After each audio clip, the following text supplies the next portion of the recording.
Well, over the weekend, we saw a whole new set of eco-protesters. We've had Insulate Britain, we've had Extinction Rebellion. This time round is the Just Stop Oil protesters. And a number of protesters have run onto pitches during matches to draw attention to their cause by basically tying themselves onto the goalposts. And 4 young people ran onto the pitch during the Tottenham Hotspur and West Ham United football match. And it's happened at various other matches around the weekend as well. One of those people doing that is McKechnie, who's a student and spokesman for Just Stop Oil, and who ran onto the ground at Goodison Park, interrupting play for 7 minutes last Thursday by tying himself onto a goalpost. Good morning to you, Louis. Thanks for having me, Julia. Well, thanks so much for joining us. I've got to be honest with you. I'd have just left you there. You guys have been using those locks which basically have to be cut off, tying your necks to the goalpost. I'd have just left you there and let the players take pot shots at you. But what protest did you? What was the purpose of your protest? What was the point of what you were doing? The people of this country, the people in that stadium, have been criminally miseducated by its government and its newscasters. Our government wants more oil and gas. Oil is killing people now, fueling war and destroying our future. It's genocidal. There's a war on. We need an emergency response to Just Stop Oil now. How is no, you're not. Louis, stop reading out your latest press release and have a conversation with me.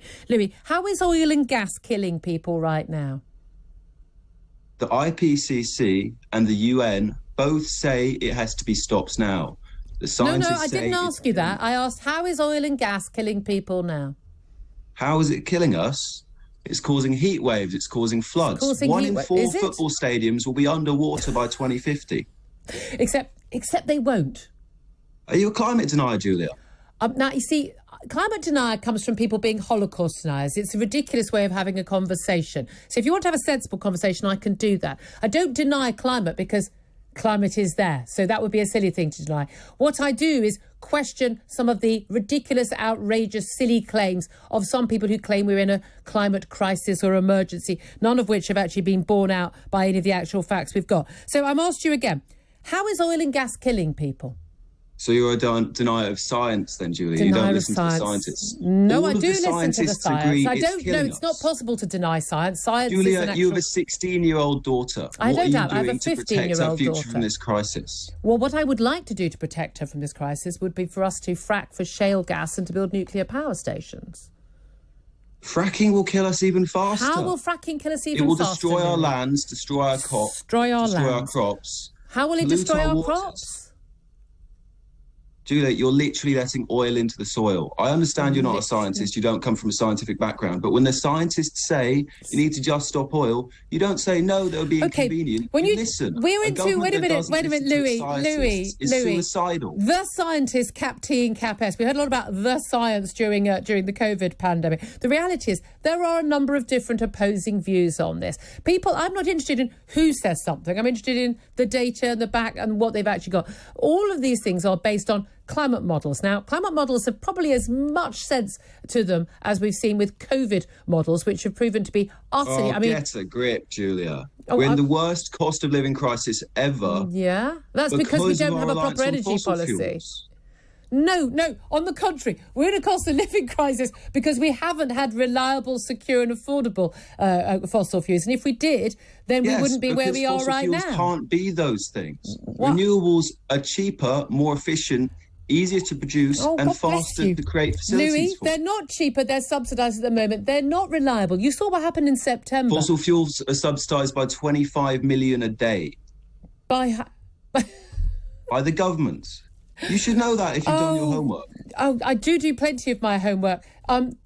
Renewables are only cheaper because they are subsidised to a much higher proportion, given how little they are actually contributing to where we are. I'm all in favour, Louis, of us moving towards cleaner energy as long as it is affordable and reliable and secure. The reality is there is no one sensible working anywhere in the energy market who thinks that we are going to tomorrow, or even in the next 10 years, move entirely to renewables. We don't have the ability to we can't even manufacture the battery power that we would need to try and retain a lot of the energy from solar power and wind power. That's not possible right now. I hope one day it will be. Let's put billions into developing that. That would be a great idea. Julia, but until how that much point, do they pay you to betray your children's future? What's your price? Louis, have you just accused me of being dishonest and corrupt? Be honest. Precisely, yes. You have. You're meant to represent the British people. I'm not meant to represent anyone but myself, Louis. How dare you? You're representing the interests of the fossil fuel companies and the upper class. The upper class. Oh, I'm a member of the upper class now. How nice. That'll come as news to my dad. You can't eat money, Julia. Oh, goodness. Louis, Even Gary Lineker, he saw our protest. Oh, well, if and he Gary said whether Lineker... you approve of this young man's methods or not... Well, if Gary Lineker approved, then it must be okay. His future is perilous, desperate times and all that. Louis, when your argument is... Okay, who will you listen to? If not the scientists, if not the celebrities, the UN, who will you listen to? When your argument is... Who is the voice in your ear right now? The voice in my ear is me actually investigating to this and actually looking at the realities on the ground. Have you read the most recent IPCC reports? I've read the summary, and I'm guessing that's as much as you've read as well. Louis, when your entire argument is based on insulting the person asking you questions, I'm not entirely sure that you've got a strong argument. This is like sixth form college debating. You're supposed to be a student, but I thought at university, inability to actually debate on the facts, as I was trying to point out, there is nobody who is half sane or half knowledgeable in this field who thinks that we are going to be able to rely on renewables entirely or even mostly for the next decade, or at least, quite a few decades. We know that the West and indeed the developing world will be relying on fossil fuels. We want to have cleaner fossil fuels, and we want to be getting them out more cheaply and securely. Why are you ignoring signing that your reality? daughter's death sentence? You're a traitor to the British people. You're a traitor to your daughter. And I'm murdering my child. Oil destroys everything. Oil destroys civil rights. Oil destroys the economy. Oil destroys the air, the ground, our very lives. Yeah. Oil will choke the future from your child in front of you. And in 20 years, when she asks you, what did you do to stop this? Yeah, your answer will be, I was paid not to. I was paid not to.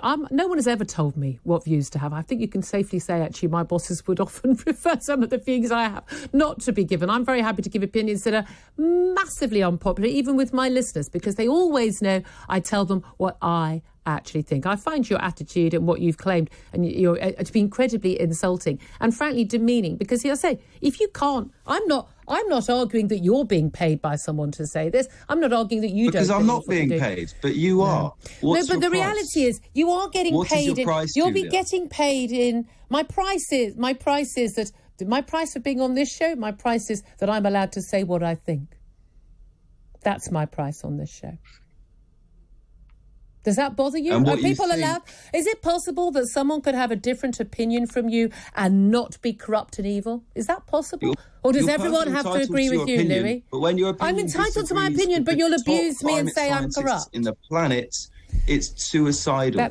You're dooming the future of all life on this earth. You have loved ones, Julia. It's 2022. In 2050, when most of our football pitches are not underwater, when the world is still carrying on and we're still very much reliant on fossil fuels, will you come back on this show when you've got a job and a mortgage and your own children, who miraculously will also not have died? And will you say, sorry, Julia, I got it wrong? Absolutely, I will. But if we don't just stop oil, we're not going to get to that future. If we don't just stop oil, my generation isn't going to have a future. Oh, bless. Are you going to have children, or do you not want to have them because you think the world's ending? I don't feel like I can ethically have children at this point because of what the scientists are saying. The top scientists... Thank God for the gene pool, Louis. Thank God for the gene pool. That's all I can say. Louis, we're going to have to leave it there. Louis McKechnie, student spokesman for Just Stop Oil.